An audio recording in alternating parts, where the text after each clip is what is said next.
Welcome to Srilaya சமையல். இன்றைக்கி ஒரு சத்தான இனிப்பான ரெசிபி தான் பார்க்க போகிறேங்க. என்னென்னா இனிப்பு அவல் செய்யலாங்க. வாங்க, அதுக்கு தேவையான பொருள் என்னென்னு பார்த்துட்டு எப்படி செய்யலான்னு பார்க்கலாம். வாங்க வீடியோக்குள்ளே போகலாம். வாங்க எப்படி செய்யலான்னு பார்க்கலாம். இது அவல் வந்து லேசாக உளுத்து எடுத்துருக்கேன். இது வந்து நல்ல தண்ணி ஊற்றி ஒரு 2 தடவை கழுவி எடுத்துகிட்டு வந்து வச்சுருக்கிறேன். இதில் 1.5 கப் அவல் எடுத்துருக்கிறேன் நான். இதில் நீங்கள் வந்து வெள்ளை அவல் வேணாலும் எடுத்துக்கலாம், சிகப்பு அவல் வேணாலும் எடுத்துக்கலாம், எந்த அவல் வேணாலும் எடுத்துக்கலாம். இல்லை 1/2 கப்பு கரும்பு சர்க்கரை. இது வந்து ஏலக்காய் உள்ளே இருக்கிற அரிசியை மட்டும் எடுத்து ஒரு 4 ஏலக்காய் வந்து நசுக்கி எடுத்துகிட்டு வந்திருக்கிறேன்.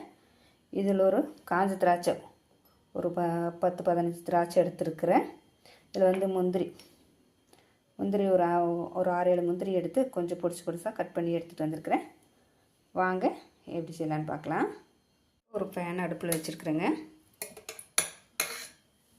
கொஞ்சோண்டு நெய் விட்டுக்கலாம், போதும். இதில் வந்து இந்த முந்திரி போட்டுக்கலாம்.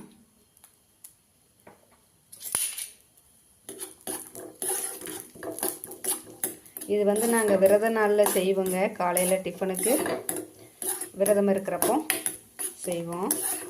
செம்ம டேஸ்ட்டாக இருக்கும்.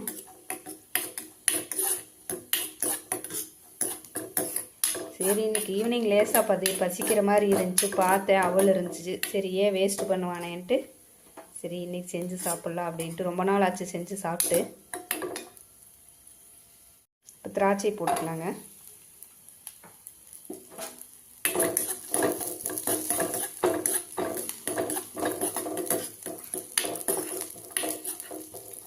திராட்சை உப்பி வரட்டும். அடுப்பு ஆஃப் பண்ணிடலாம்.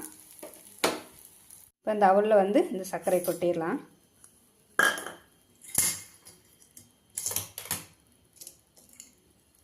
ஏலக்காய் பொடி, இந்த வறுத்து வச்சோம் இல்லையா, அதையும் கொட்டிடலாம்.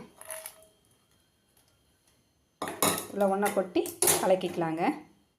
இப்போ எல்லாம் கலக்கியாச்சுங்க. ஒரு 1/4 கப் அளவுக்கு தேங்காய் துருவல், ஃப்ரெஷ்ஷான தேங்காய் துருவல். இது வந்து நெய்லியெல்லாம் வதக்கி போடக்கூடாது, அப்படியே ஃப்ரெஷ்ஷாக போட்டால் தான் நல்லாயிருக்கும். புல்லை போட்டு கலக்கிக்கலாம். சுவையான இனிப்பு அவல் ரெடிங்க. நீங்களும் செஞ்சு பாருங்கள், சூப்பராக இருக்கும். சாப்பிட்டு பார்க்கலாம்.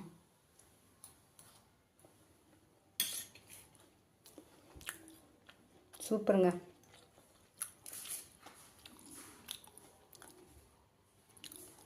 ஓகே, நீங்களும் செஞ்சு பார்த்து சாப்பிட்டு எப்படி இருக்குன்னு சொல்லுங்கள். என்னோட சேனல் லைக் பண்ணுங்கள், ஷேர் பண்ணுங்கள், கமெண்ட் பண்ணுங்கள், ஃபஸ்ட்டு சப்ஸ்கிரைப் பண்ணுங்கள். Okay, thank you.